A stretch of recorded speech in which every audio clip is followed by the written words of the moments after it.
कहानी की शुरुआत शॉन नाम के जवान लड़के से शुरू होती है, जो दिखने में काफी हैंडसम था और आज वह किसी से मिलने जा रहा था। वहीं दूसरी तरफ मारिया नाम की औरत एक होटल के कमरे में आती है। मारिया किसी का इंतजार कर रही थी, लेकिन वह काफी घबराई हुई भी लग रही थी। घबराहट के कारण वह कभी अपना सामान देख रही थी तो कभी खुद को आईने में देख रही थी। अपनी घबराहट दूर करने के लिए वह 2 पटियाला पैक भी लगा लेती है।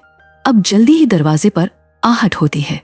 मारिया जब दरवाजा खोलती है तो सामने हैंडसम शॉन खड़ा था, जो मारिया के बुलावे पर उससे मिलने आया था। अंदर आते ही वह मारिया की गाल पर किस करता है, जो मारिया को काफी अच्छा लगा।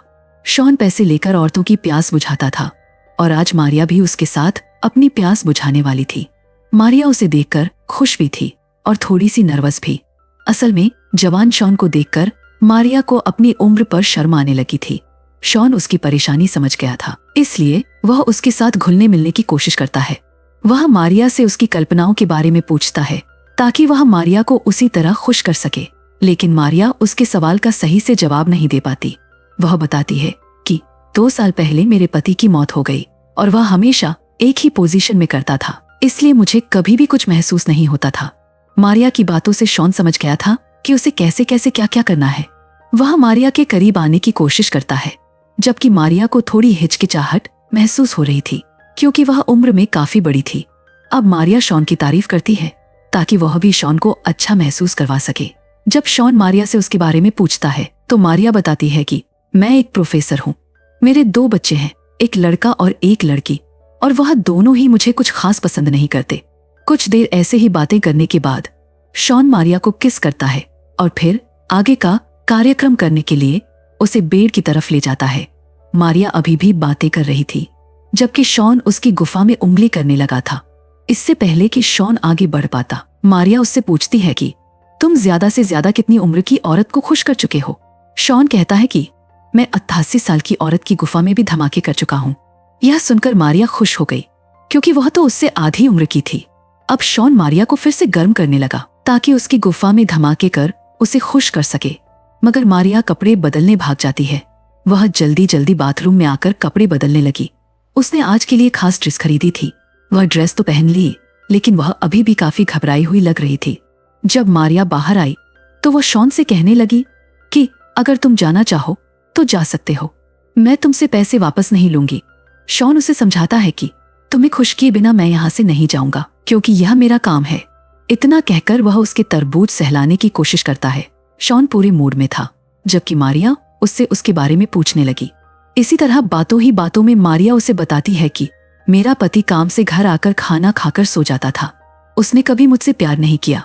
अगर कभी उस साले का मूड होता तो ही वह मेरे करीब आता और अपना पानी निकालकर फिर से सो जाता। ऐसी ही बातें करते करते मारिया रोने लगी और तभी शॉन उसे किस कर उसकी गुफा में धमाके करने लग जाता है। कुछ दिनों बाद मारिया फिर से शॉन को बुलाती है क्योंकि उसे उसके साथ काफी मजा आया था। शॉन ने अलग अलग तरीके से उसके अंदर धमाके किए थे, जिससे मारिया को पहली बार अपने अंदर बंदूक की गर्मी और नरमी महसूस हुई थी। आज मारिया ने एक लिस्ट भी तैयार कर रखी थी, जिसमें उसने वह सब कुछ लिख रखा था जो वह कभी नहीं कर पाई थी। वह शॉन को लिस्ट पढ़कर सुनाती है ताकि वह शॉन के साथ हर एक तरीके से मजे ले सके। इसके बाद वह शॉन को बैठाकर उसकी बेल्ट खोलने लगी ताकि उसकी बंदूक का स्वाद चख सके। मारिया ने अभी शुरू ही किया था कि तभी उसका फोन बजने लगा। फोन पर उसकी बेटी थी। मारिया बात करने में बिजी थी, जबकि शॉन खुद को आईने में देखने लगा। शॉन को देखकर साफ पता लग रहा था कि उसे यह काम बिल्कुल भी पसंद नहीं, लेकिन फिर भी पैसे कमाने के लिए उसे यह काम करना पड़ रहा था। जल्दी ही मारिया वापस आ गई। शॉन को मारिया थोड़ी परेशान लगी, इसलिए वह अपने फोन में म्यूजिक चलाकर झूमने लगा, क्योंकि पिछली बार मारिया ने शॉन को बताया था कि उसे डांस करना पसंद है, लेकिन उसके पति ने कभी उसके साथ डांस नहीं किया। इसलिए शॉन उसके साथ डांस करने लगा, जो मारिया को बेहद अच्छा लगता है। आज मारिया ने पहली बार किसी के साथ डांस किया था, इसलिए वह दोनों खूब मस्ती करते हैं। मस्ती करने के बाद वह शॉन से बातें करने लगी। मारिया थोड़ी सी थक गई थी, इसलिए शॉन उसे मसाज देने लगा। मसाज देते देते वह कहने लगा कि तुम्हें मुझे लंबे समय के लिए बुक कर लेना चाहिए, शायद मेरे साथ रहकर तुम्हारा अकेलापन दूर हो जाए। इस पर मारिया कहती है कि मेरे पास इतने पैसे नहीं हैं कि मैं तुम्हें बार बार बुक कर सकूं। मारिया शॉन के जवान शरीर को छूना चाहती थी, इसलिए शॉन उसके कहने पर अपनी शर्ट उतार देता है, जिसके बाद मारिया उसके शरीर की गर्मी महसूस करने लगी। अब शॉन मारिया के कपड़े उतारने लगा, जिस पर मारिया कहती है कि मुझे मेरा शरीर बिल्कुल भी खूबसूरत नहीं लगता, क्योंकि मैं बूढ़ी हो चुकी हूँ। मेरी जवानी तो कब की ढल चुकी है। यह सुनकर शॉन कहता है कि ऐसा कुछ नहीं है, मेरी नजर में तुम अब भी बहुत खूबसूरत हो और तुम्हें भी अपने आप से प्यार करना चाहिए। इसके बाद माहौल बनाने के लिए वह दोनों पैग लगाने लगे। पैग पीने के साथ साथ वह दोनों खूब सारी बातें भी करते हैं। कुछ देर बातें करने के बाद शॉन मारिया को अपने मुंह का कमाल दिखाने को कहता है। मारिया कोशिश तो करती है, लेकिन वह कर नहीं पा रही थी, जिसे देखकर शॉन कहने लगा कि मुझे लगता है कि तुम्हें यह सब करने से ज्यादा बातें करना पसंद है। इसलिए वह दोनों फिर से बातें करने लगे। शॉन उसे अपने काम के बारे में विस्तार से बताने लगा कि वह कैसे कैसे और कैसी कैसी औरतों की इच्छाएं पूरी कर चुका है। मारिया भी उसे अपनी कल्पनाओं के बारे में बताती है। वह खुलकर बताने लगी कि वह क्या चाहती है, उसे किस तरह मजा आता है। वह दोनों अपनी अपनी कल्पनाओं के बारे में ढेर सारी बातें करते हैं। गर्मागर्म बातें सुनकर मारिया की गुफा में तूफान मचने लगा और वह चुपचाप शॉन की बंदूक को अपने मुंह में डाल लेती है। देखते ही देखते उसने शॉन को इतना गर्म कर दिया कि वह बिना पूछे ही मारिया की गुफा में धमाके करने लगा। मारिया को शॉन के साथ कुछ ज्यादा ही मजा आने लगा था, इसलिए वह उसे तीसरी बार अपनी गुफा में धमाके करने के लिए बुलाती है। बाहर बारिश हो रही थी और अंदर ये दोनों नमकीन पानी का स्वाद ले रहे थे। पानी निकालने के बाद मारिया शॉन से बातें करने लगी। मारिया चाहती थी कि शॉन अपनी माँ को अपने काम के बारे में सब कुछ बता दे, जबकि शॉन ऐसा बिल्कुल नहीं चाहता था। मारिया को शॉन की निजी जिंदगी में काफी दिलचस्पी होने लगी थी, इसलिए वह उसे बता देती है कि मुझे तुम्हारा असली नाम पता है। जब मैंने तुम्हें पहली बार बुक किया था तब मैंने तुम्हारे बारे में काफी कुछ पता किया था। यह सुनकर शॉन को उस पर गुस्सा आ गया, क्योंकि वह नहीं चाहता था कि कोई भी उसकी निजी जिंदगी के बारे में जाने या फिर उसकी जिंदगी में दखलंदाजी करे। वह इतना गुस्सा हो गया कि वह वहां से जाने लगा। जाते जाते वह मारिया से कहने लगा, इसके बाद तुम मुझे कभी भी मत बुलाना। लेकिन मारिया उससे फिर से मिलने की बात करती है। अब वह जैसे ही जाने लगता है तो मारिया उसे उसके असली नाम से पुकारती है, जिससे शॉन को बेहद गुस्सा आ गया। उसका दिल तो कर रहा था कि वह गोली मारकर मारिया की जान ले ले, लेकिन वह ऐसा करता नहीं।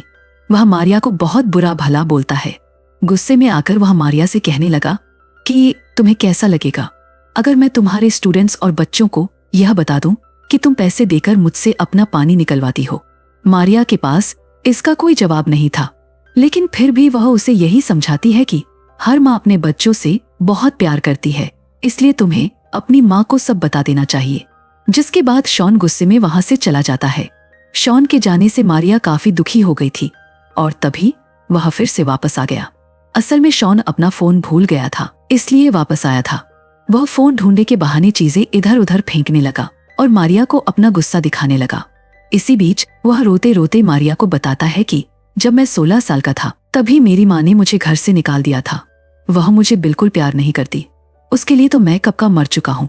इसके बाद वह फिर से अपना फोन ढूंढने लगा और जल्दी ही उसे उसका फोन मिल गया और वह मारिया के पैसे वापस करने की बात कर वहां से चला गया। कुछ दिनों बाद मारिया एक होटल में बैठी थी। यहाँ शॉन उससे मिलने आता है। मारिया के कई बार कहने पर वह उससे मिलने आया था। वह पहले उससे अपने बर्ताव के लिए माफी मांगती है और फिर आने के लिए उसका धन्यवाद करती है। शॉन बताता है कि मैंने अपनी माँ को सब बता दिया है और उसे कोई फर्क नहीं पड़ा। यह सुनकर मारिया खुश हो गई। वह उसे बताती है कि मुझे तुम्हारे साथ बहुत मजा आया था। बात करने के बाद वह दोनों होटल के कमरे में आकर एक दूसरे से प्यार करने लगते हैं। शॉन को भी मारिया का साथ काफी अच्छा लगा था। आज उसने मारिया से पैसे नहीं लिए थे, बल्कि एक प्रेमी बनकर उसे संतुष्ट किया था। और इसी के साथ इस कहानी का यही अंत हो जाता है।